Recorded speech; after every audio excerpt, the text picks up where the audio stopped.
Assalamualaikum warahmatullahi wabarakatuh. Waalaikumsalam warahmatullahi wabarakatuh. Perkenalkan, nama saya Elvira Tri Ainur Rahma dari Universitas Negeri Jember, Prodi Pendidikan Ekonomi.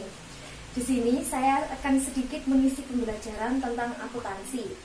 Sini ada yang tahu nggak apa definisi dari akuntansi? Nggak tahu, Bu. Saya jelaskan ya.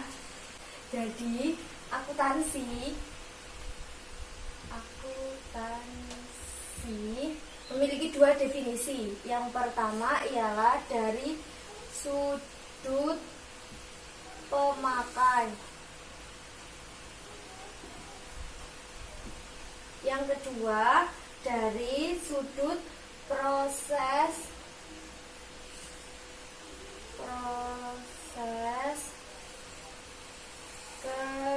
kegiatan. Sudut pemakai yakni, bisa dicatat ya apa yang saya terangkan, Bisa. dapat didefinisikan sebagai suatu kedisiplinan yang menyediakan informasi yang diperlukan. Ya, cepat-cepat, Bu. Oh ya, baik. Akuntansi dapat didefinisikan sebagai suatu disiplin yang menyediakan informasi yang diperlukan untuk melaksanakan kegiatan secara efisien dan mengevaluasi kegiatan suatu organisasi. Sedangkan dari sudut proses kegiatan memiliki arti suatu proses pencatatan, pengolahan, penggolongan, peringkasan, pelaporan, serta menganalisis keuangan suatu organisasi. Ada yang ditanyakan? Tidak. Oke, kita lanjutkan ya.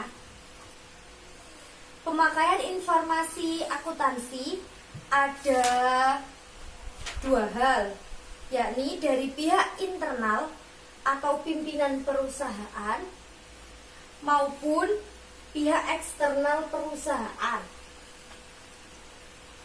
Pihak internal perusahaan itu seperti informasi akuntansi yang digunakan untuk penyusunan perencanaan, pengawasan tertahap, peroperasional perusahaan atau jalannya perusahaan dalam usaha mencapai tujuan dan melakukan tindakan koreksi yang diperlukan. Pihak eksternal sendiri berupa investor atau calon investor, karyawan, pemberi pinjaman, pelanggan, pemerintah, serta masyarakat.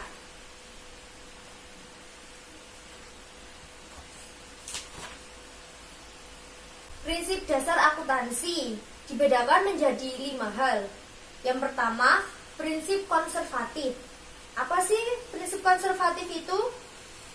Prinsip konservatif ialah penggunaan asal konservatif di dalam praktik tempat tercerminnya. Ada dua hal, yakni yang pertama membuat perhitungan penyusutan. Yang kedua, penilaian berdasarkan harga yang paling rendah. Lalu yang kedua ialah prinsip konsistensi. Prinsip ini untuk mencegah manipulasi informatif. Dan yang selanjutnya ialah prinsip cukup berarti. Maksudnya ialah suatu laporan dapat dianggap cukup berarti jika sifatnya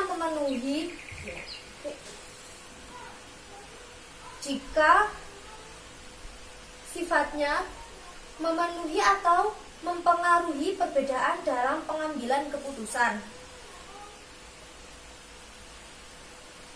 Lalu yang keempat ada prinsip lengkap. Prinsip ini menuntut semua yang berhubungan dengan keuangan harus diungkapkan sejelas-jelasnya. Jadi di dalamnya itu tidak ada hal yang ditutupi atau dirahasiakan. Lalu yang terakhir ialah prinsip objektif. Prinsip ini diharapkan guna menghindari terjadinya penilaian yang salah. Ada yang ingin ditanyakan? Ya, Bu, apa tujuan dari prinsip dasar akuntansi tersebut? Tujuan dari prinsip dasar akuntansi untuk mengetahui dan merinci semua yang dapat dilaporkan untuk perusahaan agar tidak terjadi kesalahan. Jadi semua rincian tersebut ada bukti tertulisnya. Jadi apabila terjadi kesalahan, kita dapat mengetahui hal mana saja yang terjadi kesalahan. Bisa dipahami? Bisa. Oke, kita lanjutkan ya. Lalu ada konsep dasar akuntansi. Konsep dasar akuntansi ada 7 hal. Yang pertama, konsep kesatuan usaha. Yang kedua, konsep pengukuran uang.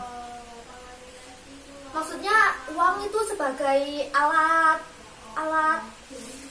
transaksi atau alat ukur. Yang ketiga ada konsep kelangsungan usaha. Yang keempat ada konsep 2 aspek. Yang kelima konsep harga perolehan. Yang keenam konsep periode akuntansi.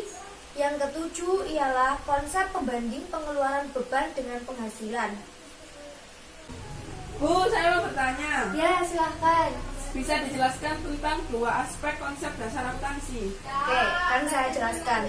Jadi, dua aspek konsep dasar akuntansi itu yang pertama maksudnya ialah ketika mesin suatu produksi barang atau jasa yang akan dijual dan menghasilkan sejumlah uang yang disebut sebagai pendapatan perusahaan. Aspek yang kedua ialah ketika muncul kewajiban pembayaran kepada supplier mesin.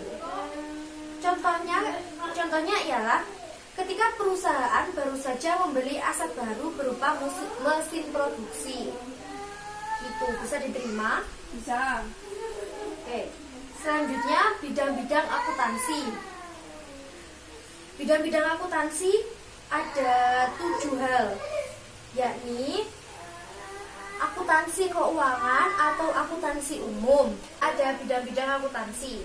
Bidang-bidang akuntansi ada 7 hal, yaitu yang pertama akuntansi keuangan atau akuntansi umum. Yang kedua ialah akuntansi manajemen. Yang ketiga ialah akuntansi anggaran. Yang keempat ialah akuntansi pemeriksaan. Yang kelima ialah akuntansi perpajakan.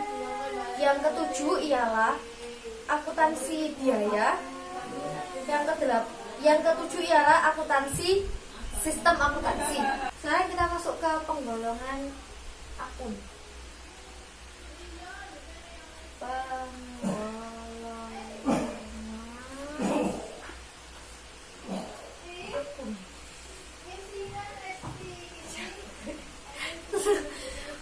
Rek, krungu lho, lagi direkam.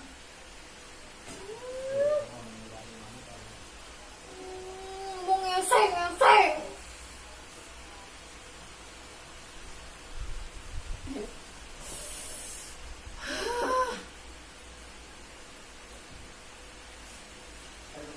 Oke, sekarang kita masuk ke materi berikutnya, yaitu penggolongan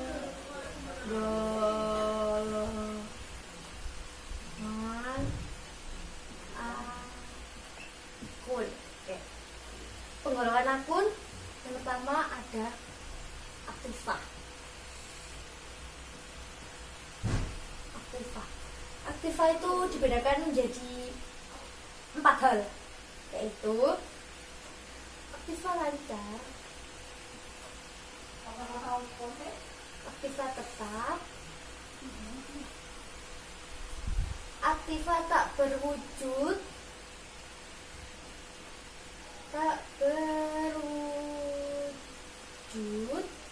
dan yang terakhir aktiva lain-lain. Aktiva lain-lain. Aktiva lancar ada 6 hal. Yang pertama, kas, cek, simpanan, piutang, beban dibayar di muka, pendapatan belum diterima, perlengkapan, dan juga wesel. Sedangkan aktiva tetap ada peralatan, mesin, kendaraan, tanah, serta inventaris. Sedangkan aktiva tak berwujud seperti hak paten, hak cipta, goodwill, friendship. Sedangkan aktiva lain-lain seperti mesin yang baru dipakai maupun gedung yang sedang dibangun. Dan ditanyakan? Ya. Oke. Selain aktiva, ada juga hutang atau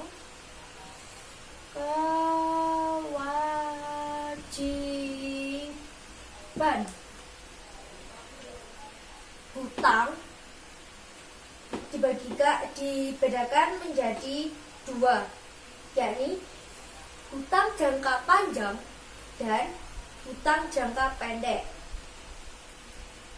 Kamu tahu nggak hutang jangka panjang itu contohnya seperti apa? Pembayaran sewa.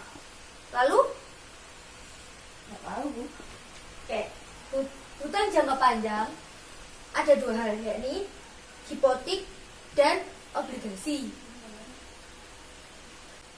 Sedangkan hutang jangka pendek seperti hutang usaha, hutang gaji, hutang listrik, hutang air, dan juga hutang telepon. Selain hutang, ada juga modal. Modal, pendapatan, beban, dan juga privé. Oke. Sekian dulu materi pembelajaran kita. Minggu depan akan saya terangkan materi tabel persamaan dasar akuntansi. Sekian materi dari saya. Apabila ada Oke, cukup sekian materi pembelajaran kita hari ini. Minggu depan akan kita lanjutkan tentang tabel persamaan dasar akuntansi. Sekian materi dari saya. Apabila ada kesalahan, wabarakatuh. Waalaikumsalam warahmatullahi wabarakatuh.